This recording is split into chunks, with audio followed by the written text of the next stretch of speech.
All right, everybody, what's going on? Welcome on into the Auburn Daily Show, episode 29 of the Auburn Daily Show. Lance Daw here with you today. Hope everybody out there is doing well on this beautiful, and I mean beautiful, Thursday afternoon here in Auburn, Alabama. A little warm outside, admittedly. And here I am wearing a long sleeve, but you know what? It is what it is. Really appreciate everybody tuning in today. If you aren't following us, we remind you every single show, follow us on our socials at SI_Auburn on Twitter. We're also on Facebook. Just search up Auburn Daily, and you can check out all of our written content over at auburndaily.com, constantly putting out different things over on there. Today's episode, we've got some big news. First off, I just want to start off with the fact that as I went live, got the notification on my phone that my Auburn Daily merch is here. It has just arrived. And would have appreciated better timing there because I could have gone and gotten it and shown you guys. And that is merch from aushirts.com. I'm going to talk about them later on in the show. But yeah, my merch is here and I can't go get it. But we're live. We're talking about some interesting things today. A little bit of breaking news yesterday afternoon. And the only reason I say it's breaking is because I think there were a lot of members of the media that were of the opinion that Auburn would really struggle to get a transfer portal wide receiver, and they may not end up getting one this offseason. Well, darn it, they got a kid I didn't even know about. Auburn has officially landed a transfer portal wide receiver. His name, arguably the best on roster already, Dazalin Worsham. That's how I believe you pronounce his name, Dazalin Worsham. He is a transfer from the University of Miami, formerly a 3-star recruit, listed at 6 feet, 185 pounds. Excited to see what this kid looks like. But here's the thing. We'll just go ahead and say it out the gate. He is not, I don't think he's prepared to play, at least even in a rotational role this season. And rotational role, an interesting word, or in choice of words there. But yeah, he sat on the bench with Miami for 2 seasons, had some injury issues.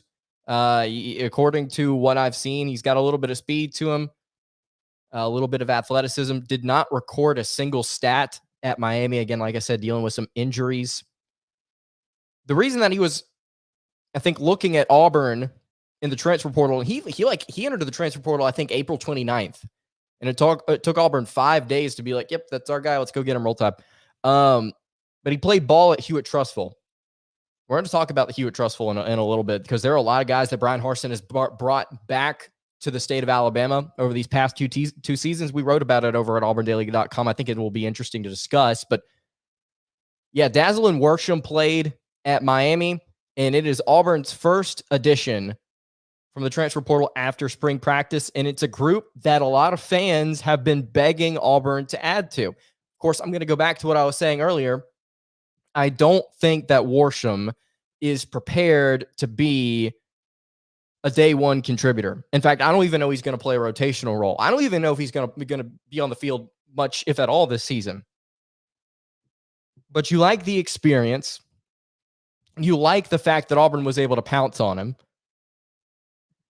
And so, yeah, I think this is a good pickup.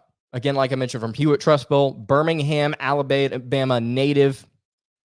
There's a lot of questions, I think, about this receiver room, specifically because of the lack of experience. But yeah, Dazalin Worsham, I think, is a good addition. I think he's a solid piece to add to this room. And why don't we go ahead and just take a look at Auburn football's wide receiver room heading into 2022. So I wrote an article, and this was about an hour ago over at auburndaily.com. You can go check it out if you would like. but it's a look at every single receiver on Auburn's roster. And in my opinion, after getting to look at some of these names here, I don't think Auburn lacks experience, or excuse me, I don't think they lack depth. They may lack talent in certain areas. They've got depth, but I think the biggest concern here is the experience. I don't think Auburn has a ton of experience in the receiver room. And if I'm not mistaken, the only senior on this roster at receiver is Shedrick Jackson, and that's including some of the walk-ons here. So let's go through all of these receivers, just kind of talk about them for a second, give you an updated look. Again, you can go find this article over at auburndaily.com. Something I want to note here, I noted this in the article. Keep in mind that while we may say, well, these guys are unknowns, or well, we've got concerns about these guys, just know that new wide receivers coach Ike Hilliard has a really good track record in the NFL when it comes to developing young receivers. Of course, you got to be able to have a quarterback that can throw to him consistently in a system that allows them to be efficient. But still, Ike Hilliard has a good track record when it comes to developing guys. We'll start here at the top. Tarvarish Dawson, redshirt freshman, 5'10", 161 pounds. The outlook for Tarvarish Dawson, I pegged him as a potential starter / rotational receiver. I think he's got a lot of upside. You love the speed that Tarvarish Dawson has. But I noted in the article, the most important thing for Tarvarish Dawson is working on chemistry with Auburn's quarterbacks. I think that's going to be the most important thing for him. We saw him get overthrown a couple of different times already. We're going to need to see that chemistry build between Auburn's quarterbacks and Tarvarish Dawson, but there's a lot of upside, a lot of things to like about the redshirt freshman. Another freshman here that I think is going to potentially be exciting, Jay Fair, 5'10", 181 pounds, arguably the fastest receiver in this room, and Auburn's got some speed. While some people may want to be down on Auburn and say, oh, well, they don't have experience. Oh, well, that room's not talented. Oh, well, this room's going to hold them back. At least they've got some speed. In my opinion, I think they've got several guys that can fly. But yeah, arguably the fastest receiver on the team. He's a solid route runner, and he figures to be one of Auburn's slot guys. Jay Fair, somebody that I think will be a rotational piece. How many catches he gets this season, I don't know. It's probably not going to be a ton. But yeah.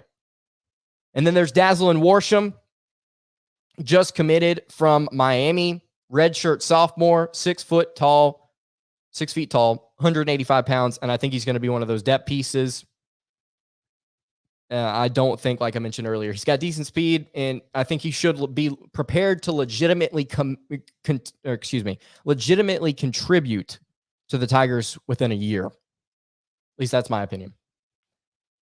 Javaris Johnson, also in this receiver room, could potentially end up being Auburn's leading receiver if Shedrick Jackson doesn't pop off. Javaris is a junior, 5'10", 165 pounds. The outlook for him, I think he's going to be one of Auburn's starters. He's a top option for Auburn this season. He's got speed, he's got shiftiness, he's got burst, and he's got good hands as well. I think Auburn's going to try and utilize this kid in a lot of different ways. We got to see that a few times last season with a couple of home run balls with Javaris Johnson. And I think he's going to be even more of a weapon for the Tigers in 2022. Shedrick Jackson, the most experienced receiver in the room, the most physical receiver, the best run blocker, 6'2", 200 pounds. He's going to be starting. He's experienced. He's got some physical traits that you like, but the most important thing here is working on the catching, working on his hands, making sure that he does not have as many drops as he did last season. The most important thing for Shedrick Jackson is working on those hands.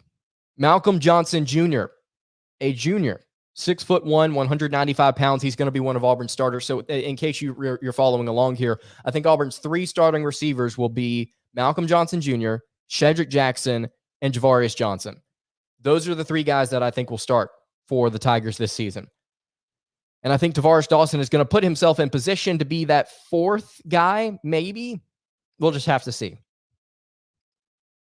But I think that Javaris Johnson arguably is the most well-rounded, or excuse me, Malcolm Johnson Jr. is the most well-rounded of this group. There are a lot of Johnsons. A lot of Johnsons in this room. But yeah, Malcolm's, I think, the most well-rounded. He needs more targets, more touches this season. We got to see him in a small role last season. I think he's got all the tools to be a breakout player for the Tigers this season.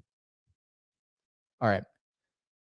Some of the depth pieces here: Jackson Billings, sophomore, 5'10", 182. Tommy Neesmith is a junior, 6 feet tall, 185 pounds. Trent Mason is a junior, 6'1", 187 pounds. Zevion Capers is an interesting name to throw out there. So he's a junior. Zevion Capers is 6'4", 192 pounds. I think his outlook is a rotational receiver. He's Auburn's tallest receiver on roster. And you would like to think that the former 4-star, and I went and looked him up, he had like a .94 grade on 24/7 Sports. Like, this was a good recruit coming out of high school. And Auburn just hasn't used him. Last year, whenever they had receiver issues, they just didn't really use him. I mean, they used him a little bit in the Georgia State game, but I mean, outside of that, Auburn had a really hard time getting Capers touches because they just wouldn't put him on the field. I think he should get his opportunity this season. I mean, unless there's a work ethic issue there, unless there's just like a severe lack of talent, which I would not think that there would be, considering he's a 4-star kid that got to go to an SEC school and he's 6'4". I don't know. I don't know what the deal is with Zevion Capers, but in my opinion, he should be getting some more looks this season. And then the final guy that I think could get a look, another 4-star here, J.J. Evans. He's a sophomore, 6'2", 218. Another guy that has just barely seen the field for Auburn. A 4-star that just hasn't gotten looks. He needs touches. He needs touches this season. Jake Cruz, who is a redshirt freshman, going to be a walk-on, 5'10", 170 pounds, depth piece. And then the final depth piece here, Colby Stafford, freshman, 5'10", 176 pounds. So that's what Auburn's receiver room looks like. And to just go back over the names that I think will contribute, starting from the top here: Tavares Dawson, Jay Fair, Javarius Johnson, Shedrick Jackson, Malcolm Johnson Jr., and Zevion Capers. I think those are the guys that will record statistics for the Tigers this season, barring some type of blowout early on in the season against Mercer or San Jose State, and some of these younger receivers are going to be able to come in and contribute. Of course, it won't be significant in my opinion, but those are the guys that I think will get a look. All right. Before we talk about our final topic of the day, just looking at some of the names Brian Harsin has brought back to Alabama. I want to tell you guys about our friends over at AU Shirts. So like I mentioned at the beginning of the show, right before I went on air, I got a notification that my Auburn Daily merch from AUShirts.com is officially here. And it's a shame that I can't get it to go show you guys, but I'll be able to show you guys tomorrow. But AU Shirts is the new place to visit to help you flex your Auburn fandom. They got a ton of different designs from Auburn baseball players, most notably Sonny DeShera and Blake Burkhalter. I believe Brody Moore has the design as well. And they've got some really cool designs on the way, and they're probably going to have a lot of really cool ones during football season. And right now, AU Shirts is giving Auburn Daily viewers 10% off their order. All you have to do is go to aushirts.com, and you can use promo code DAILY, D-A-I-L-Y, and you can get 10% off your order. And like I said, they've got Auburn Daily merch, and it's not just shirts. They've also got hoodies. They've got notebooks. They've got cups. They got a lot of different stuff over at aushirts.com. Would highly encourage you guys to go check them out. Again, use promo code DAILY for 10% off your order. All right. Final topic of discussion here on the Thursday edition of the Auburn Daily Show. So I want to go over, this was an article put out by our friend Zach Blackerby, host of the Locked on Auburn podcast. I want to go over some of the names that Brian Harsin has brought back to the state of Alabama. So these are kids that played high school in Alabama or are from here. And this is a list of every single player that he's brought back. And you can go check this out over at auburndaily.com if you would like. But Marcus Harris from Montgomery, Alabama, he's been impressive on the defensive line. Would love to see him have an even larger role this season. I think he's going to impress folks. You know, for a kid that ended up going to Kansas, he's got some athleticism, and it's genuinely impressed me. Whenever we first got him, I'm like, oh, well, we're getting kids from Kansas. Like, yeah, and he's pretty good. He's actually pretty good. But yeah, Marcus Harris from Montgomery played at Kansas and is now back in his home state. Jordan Ingram, who I believe was playing at Central Michigan before he transferred to the Tigers this past offseason. I believe he's the third or fourth string running back on this roster. Hometown Mobile, where I'm actually from, believe it or not. Robbie Ashford, everybody knows this past this offseason, Ashford transferred in from Oregon, was not able to carve himself out a role with the Ducks, so he transferred back home, Hoover, Alabama. The list continues. Jason Jones, defensive lineman. He's from Calera, Alabama.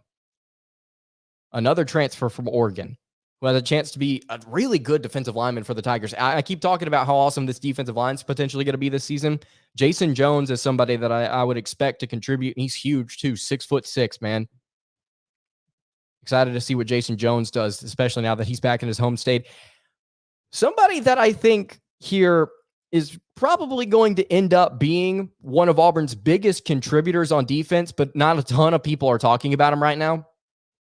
DJ James, also a transfer from Oregon. So note there, that's 3 players that are from Alabama that went to Oregon that Brian Harsin has gotten to transfer back to the state of Alabama, specifically to play at Auburn. But DJ James, solid at Oregon this past season. He's got a lot of speed, according to what I've heard. He's got some burners. He spent some time with the second team throughout spring practice, but I think he's going to crack the starting rotation at some point this fall. I think he's too talented not to. Really good at Oregon, in my opinion. And then Dazalin Worsham, the final one here.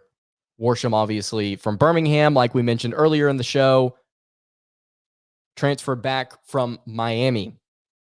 And something I think is important to note that Zach notes here at the end of the article, and Harsin and his staff aren't done this offseason. There are still players that they would like to sign. There were still plenty of guys that they would like to sign this offseason. And I think we talked about it a little bit on yesterday's show because somebody asked me, you'd like to see Auburn get receiver. You would like to see Auburn get offensive line. Now that they've gotten Worsham, it's just, I don't know. At this point in the offseason, there's not going to be anybody, barring like injury or some crazy situation, there's not going to be anybody that's a game changer that will enter the portal that Auburn could pick up.